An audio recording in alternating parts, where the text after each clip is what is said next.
And I appreciate that you brought up young and good looking, and it makes me feel happy that that was the first one, because two of my favorite Dwarf songs are actually on that record, Everybody's Girl and You Gotta Burn.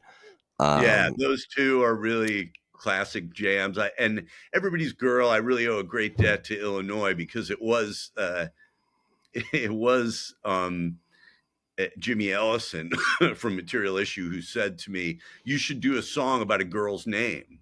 Now he had had hits already with songs like, "Renee Remains the Same" and "Valerie Loves Me," and he was getting played on MTV with that stuff.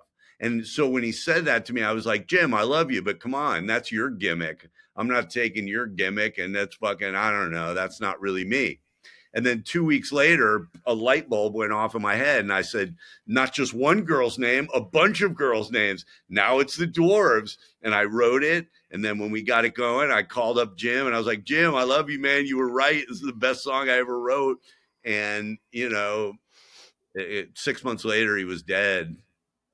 So it was very like typical Dwarves, there's always some tragedy in there. Yeah, Um, sometimes the fatalities, unfortunately, are fatalities, and of yeah.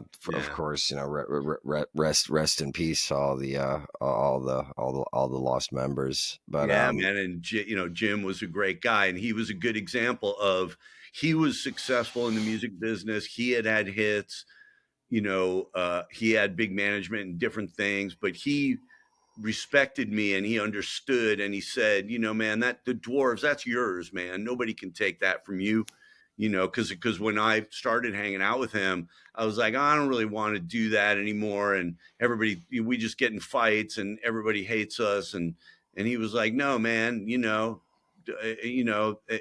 people love the Dwarves and you're important and you don't have to, you do what you want to do, and it was very, I needed to hear that from someone who was successful. I think sometimes successful people are so busy building up their own success that they forget that they can really help people who are not doing as well when you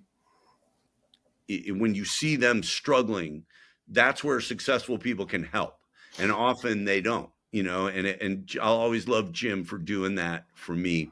And there have been other people who've done that, guys like Josh Freeze. He didn't have to extend a hand to me. And in fact, it'd be safer for him to kind of keep his distance from the weird guy from the Dwarves.